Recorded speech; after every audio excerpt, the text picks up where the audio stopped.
Hi, everyone. Just an overview for week 8, and I hope that this finds you well. I hope that you see the end and realize that you've accomplished a great deal.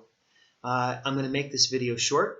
I am going to be making an effort to give you some PowerPoints with some audios attached, and hopefully those will help you as you formulate your final paper.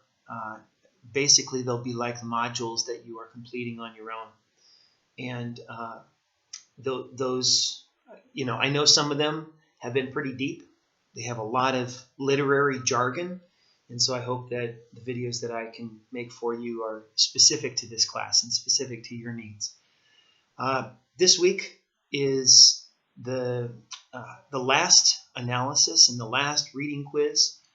Basically, we're finishing up Pilgrim's Progress, and I'm happy that we're getting to this point because then you'll be able to turn your attention fully to writing your paper. But I just want you to know that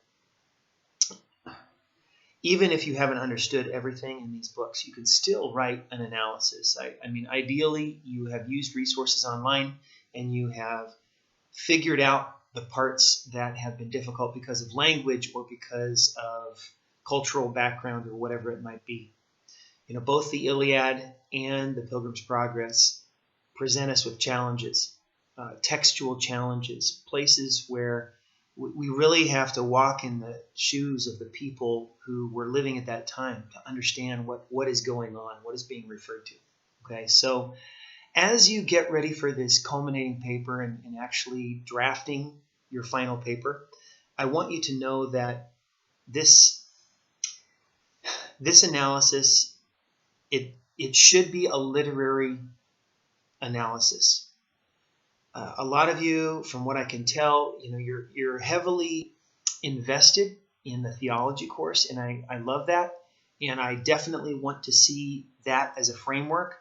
But one of the important things that I am assessing through the core literature course is your ability to do close readings, the ability that you are developing to read something for its imagery and its tone and its meaning and how language creates meaning.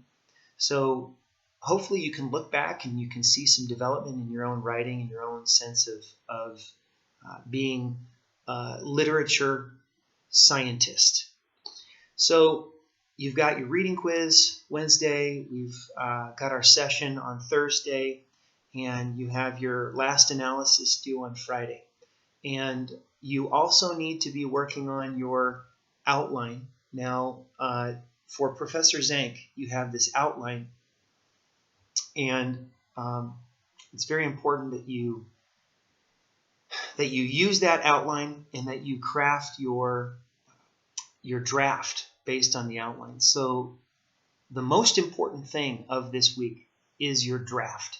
You need to complete a full draft of your paper. It can't just be partial. And so what I'm asking is that you send me your outline and give me a chance to at least look at it and see what you're thinking and provide some feedback as I'm able to. And you need to create an 8 to 10 page draft.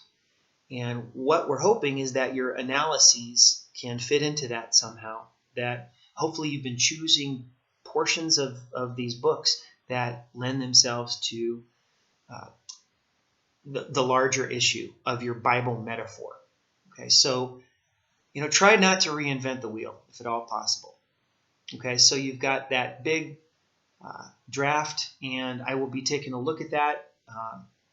What I'd like to do is I would like to move the due date of that final draft, the first draft. I'd like to move that to next week on.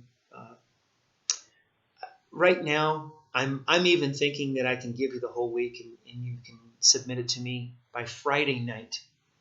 And the reason for that is I want some time to be able to look at the outlines and look at everything that you've done and give you some feedback before you move forward. Okay, so thank you so much for all the work you've done so far, and we're almost there. So hang in there, and God bless you.